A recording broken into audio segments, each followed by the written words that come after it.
hará uso de la palabra en este día histórico para la paz de Colombia el comandante Timoleón Jiménez, jefe del Estado Mayor Central de las FARC-EP.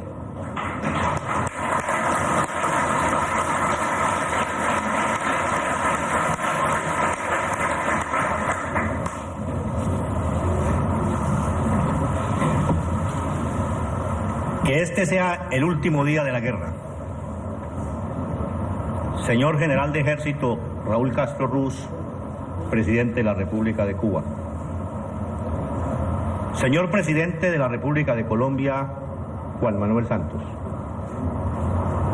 Señor Secretario General de la Organización de Naciones Unidas, Ban Ki-moon. Señor Canciller del Reino de Noruega, Borge Brende. Señor Presidente de la República Bolivariana de Venezuela, Nicolás Maduro. Señora Presidenta de la República de Chile, Michelet Bachelet. Señor Presidente de la República Dominicana y de la CELAC, Danilo Medina. Señor Presidente de la República de El Salvador, Salvador Sánchez Serén.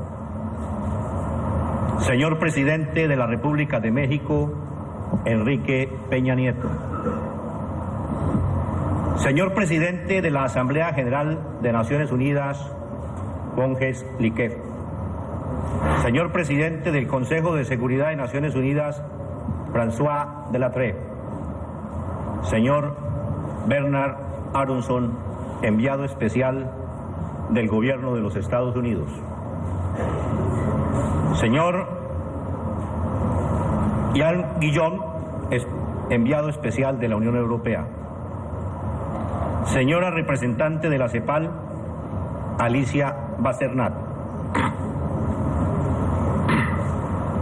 Quisiera pedirles, con el mayor respeto, disculpas, para aprovechar este instante con el propósito de rememorar a un gran ausente, el comandante eterno Hugo Rafael Chávez Frías.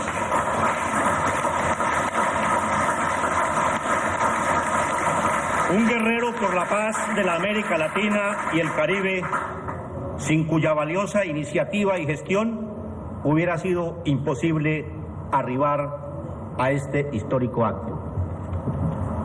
Señoras y señores,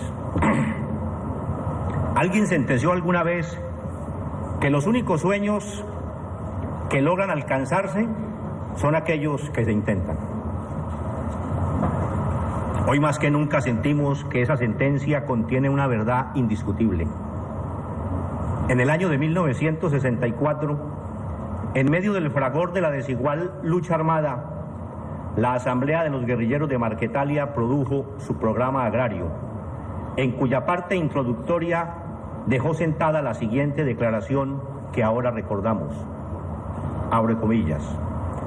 Nosotros somos revolucionarios que luchamos por un cambio de régimen, pero queríamos y luchábamos por ese cambio usando la vía menos dolorosa para nuestro pueblo, la vía pacífica, la vía democrática de masas. Esa vía nos fue cerrada violentamente con el pretexto fascista oficial de combatir supuestas repúblicas independientes, y como somos revolucionarios que de una u otra manera jugaremos el papel histórico que nos corresponde, nos tocó buscar la otra vía, la vía revolucionaria armada para la lucha por el poder. Cierra comillas. Hoy, 52 años después, los guerrilleros de las FARC estamos sellando con el gobierno de Juan Manuel Santos un cese al fuego y de hostilidades bilateral y definitivo, un acuerdo sobre garantías de seguridad y combate al paramilitarismo y otro sobre dejación de armas, que nos dejan a las puertas de concretar en un plazo relativamente breve el acuerdo final, que nos permitirá por fin retornar al ejercicio político legal mediante la vía pacífica y democrática. Plantearlo antes de la operación Marquetalia resultó absurdo para los poderes y partidos dominantes en la época, que decidieron apelar a la fuerza y el exterminio, animados por la convicción de que mediante las bombas y los fusiles podían acallar los clamores populares. Eran también los tiempos del apogeo de la Guerra Fría y la filosofía del enemigo interno, que convertían a la fuerza pública en ejército de ocupación de su propio país y contra su propio pueblo. Los muertos, la sangre, la devastación y el horror que se les hubiera ahorrado a Colombia si en lugar de atender las voces fanáticas que llamaban irresponsablemente a la guerra, con apelación a los más absurdos argumentos, se hubiera escuchado a aquellos que llamaban al diálogo, a la solución que proponía acuerdos de presencia económica y social del Estado, al tiempo que democratizar el escenario político en un ambiente de tolerancia y respeto por la diferencia. Los 48 campesinos marquetalianos se convirtieron con las décadas en miles de mujeres y hombres alzados en armas que llegaron a poner en serios aprietos al Estado colombiano, pero que simultáneamente nunca dejaron de hablar de un acuerdo de paz por la vía de las conversaciones civilizadas. Fueron varios y dolorosamente frustrados los intentos por conseguirlo, pero siguieron intentándolo una y otra vez, y hoy vemos los frutos de su persistencia. Porque si de algo dan fe los presidentes de los países acompañantes y garantes hoy aquí presentes, así como el conjunto de las altas personalidades internacionales inmersas en el proceso de paz en curso y que nos acompañan aquí, lo que está a punto de sellarse no es una capitulación de la insurgencia, como querían algunos obtusos, sino el producto de un diálogo serio entre dos fuerzas que se enfrentaron por más de medio siglo, sin que ninguna pudiera derrotar a la otra. Ni las FARC, ni el Estado son fuerzas vencidas, y por ende lo pactado no puede interpretarse por nadie como el producto de alguna imposición de una parte a la otra. Hemos discutido largamente, llegando incluso a callejones que parecían sin salida, que solo pudieron superarse gracias a la desinteresada y eficaz intervención de los países garantes, Cuba y Noruega, y las oportunas y sabias fórmulas sugeridas por la creatividad de los voceros de ambas partes o sus acuciosos asesores. Más allá de un pobre favor, hacen un daño inmenso a Colombia, a la vida y a la esperanza de su pueblo, quienes insisten en negar la trascendental importancia de lo acordado, que solo por su contenido identifica a las partes sentadas a la mesa, sin haberlas fundido o entregada una a la otra. Estamos seguros de que la nación colombiana, que ha sufrido la guerra y sus consecuencias, dará la espalda a quienes la siguen convidando al holocausto, quizás con qué oscuro propósito. Estamos muy cerca de la firma del acuerdo final, que pondrá fin al conflicto e iniciará la construcción de una paz estable y duradera. Desde el principio sostuvimos que la firma de este acuerdo es la mejor oportunidad que tendrá nuestro país para enrumbarse hacia la justicia social y el progreso, sobre la base de que serán abiertas las compuertas de la democracia verdadera para que los movimientos sociales y políticos de oposición gocen de plenas garantías, y para que la voz de las comunidades en los escalones local, regional y nacional adquiera toda su importancia y pueda jugar un papel determinante en las decisiones públicas relacionadas con su futuro. Estamos ciertos de que esa será una realidad que se abrirá paso, poniendo fin a la tradición de imponer desde arriba, haciendo abstracción de los intereses populares, las políticas que gobernantes elegidos con sufragios dudosos consideran más convenientes para ellos. Hay acuerdos sellados sobre esta materia y están próximos a definirse en algunos puntos pendientes, como también en cuestión de reforma rural integral y cultivos de uso ilícito.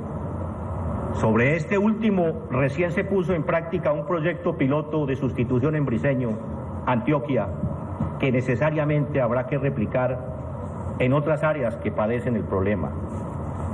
no será todo color de rosa. Y seguramente habrá que luchar porque se cumpla integralmente lo firmado. Porque como lo decía en el título de una de sus novelas el escritor colombiano Álvaro Salón Becerra, al pueblo nunca le toca. El acuerdo final será la llave para dar vuelta a esa cerradura, pero requerirá de la organización y movilización constante de la gente por su cumplimiento. Lo ponen de presente la insistencia oficial en las IDRES, pese a lo pactado en La Habana, y al reciente código de policía que choca con el acuerdo sobre participación política suscrito en la mesa. El acuerdo sobre garantías de seguridad y combate al paramilitarismo tiene que ser una realidad en los hechos, so pena de conducir el resultado final del proceso al fracaso histórico. Duele profundamente y resulta ya intolerable que a estas alturas tales estructuras sigan asesinando con plena libertad, como ocurrió entre el 11 y el 13 de este mes en Barrancabermeja con 4 jóvenes.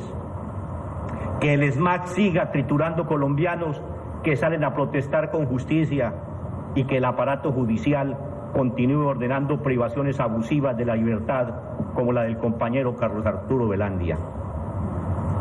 También se ha llegado al acuerdo sobre dejación de armas, que pone en evidencia la suma de invenciones con las que se pretende engañar a la gente de nuestro país, cuando se asevera que tras los acuerdos las FARC pretendemos seguir armadas y haciendo política. El país podrá conocerlo a partir de hoy. Claro que las FARC haremos política, si esa es nuestra razón de ser, pero por medios legales y pacíficos, con los mismos derechos y garantías de los demás partidos.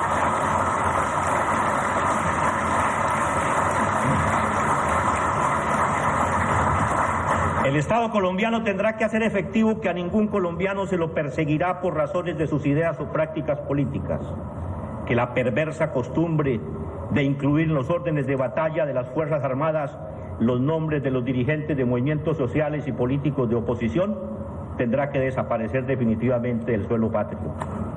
Que una vez firmado el acuerdo final, desaparecerán el dispositivo militar de guerra y su anticuada doctrina de seguridad. Las Fuerzas Armadas colombianas, agigantadas en el transcurso de la guerra, diestras en contrainsurgencia y acciones especiales, están llamadas en adelante a jugar un importante papel en aras de la paz, la reconciliación y el desarrollo del país.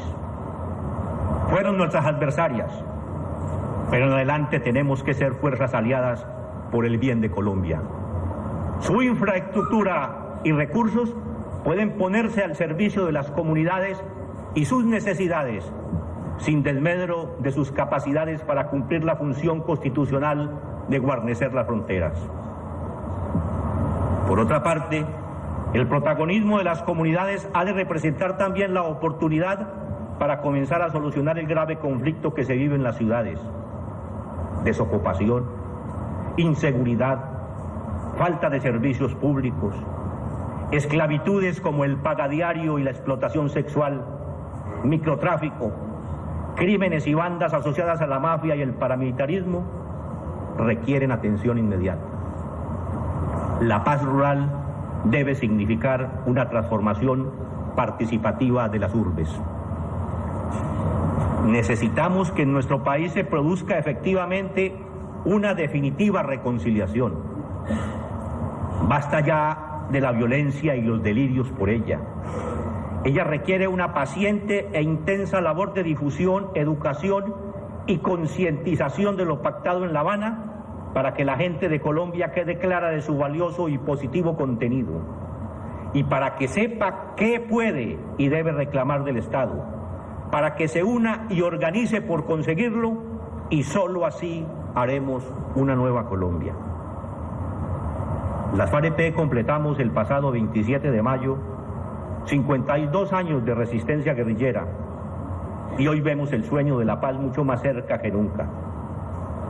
Pensamos trabajar por la unidad del movimiento democrático y popular en nuestro país, sin sectarismos ni posiciones hegemónicas, en procura de la confluencia de toda la inconformidad con el modelo actual de las cosas, a objeto de generar profundos cambios en la vida colombiana, pensando siempre en el interés de las mayorías. La guerra ha costado cientos de miles de millones de dólares a nuestro país. De hecho, la exagerada partida del presupuesto militar ha tenido como justificación permanente la existencia del conflicto armado. Un país en paz ya no requerirá de tales argumentos y podrá destinar una buena parte de esos recursos a menesteres más sanos y productivos. No es cierto que no existan dineros para la paz, ni que todo tenga que ser ayuda internacional. Basta con cambiar prioridades. Sabemos que nada se conseguirá fácilmente o rápidamente. Entendemos que los principales beneficiarios de nuestro esfuerzo serán las generaciones futuras. Por eso extendemos nuestra mano a la juventud. Es la llamada a construir el nuevo país y por tanto la más llamada a la defensa de la paz y la reconciliación, a la promoción de un nuevo tipo de actividad política, a la consolidación de la civilidad y la más amplia democracia. Las FARC siempre hemos sido optimistas. Aún en los momentos más difíciles, siempre creímos que la paz era posible y decidimos intentarlo cuantas veces fuera necesario. Y tuvimos la razón. El acuerdo de cese al fuego y de hostilidades bilateral y definitivo es leído por todo el mundo como el fin de la confrontación armada en Colombia. Así sea. Confiamos en celebrar en un plazo prudencial otro acto solemne, la firma del acuerdo final. Que este sea el último día de la guerra. Muchas gracias.